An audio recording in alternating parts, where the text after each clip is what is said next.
90s kids. இந்த வார்த்தையே ஒரு எமோஷன் தான். நம்ம சின்ன வயசுல காசு கொடுத்து ஸ்நாக்ஸ் வாங்கினதை விட காட்டிலையும் தோட்டத்திலையும் பறிச்சு சாப்பிட்டது தான் அதிகம். இயற்கை அன்னை நமக்காக கொடுத்த வரப்பிரசாதங்கள். இதோ அந்த 20 வகையான லிஸ்ட். அவிஞ்சி பழம் கிடைக்கியதே அரிது, ஆனா ருசி அற்புதம். நுணா பழம், இதுல இருக்கிற மருத்துவ குணம் வேற லெவல். சூரபழம், முள்ளு குத்துனாலும் பரவாயில்லன்னு தேடி தேடி பறிப்போமே. கலாக்காய், அந்த சிவப்பான காயோட புளிப்பு இருக்கே அப்பப்பா. கலாப்பழம், அதுவே கருப்பா பழுத்தா தேன் மாதிரி இனிக்கும். ஈச்சம்பழம், இதுதாங்க நம்ம ஊரு ஒரிஜினல் பேரிச்சம்பழம். நாவல் பழம், நாக்கெல்லாம் ஊதா கலரா மாத்திர மேஜிக் இது. இலந்தை பழம், உப்பு மிளகாய் தூள் வச்சு இடிச்சு சாப்பிட்டா சொர்க்கம். கொடுக்காப்புள்ளி, மரத்துல ஏறி கிளைகளை உலுக்கி பறிச்ச ஞாபகம் இருக்கா?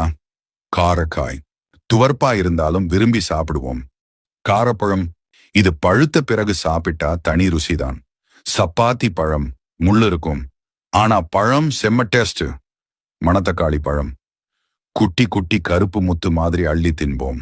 வேப்பம்பழம், கசந்தாலும் அதை சப்பி சாப்பிடுற சுகமே தனி.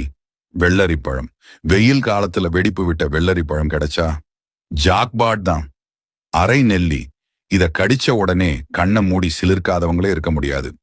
விளாம்பழம், ஓட்ட உடைச்சு உள்ள வெல்லம் போட்டு பிசைஞ்சு சாப்பிட்டா ஆஹா.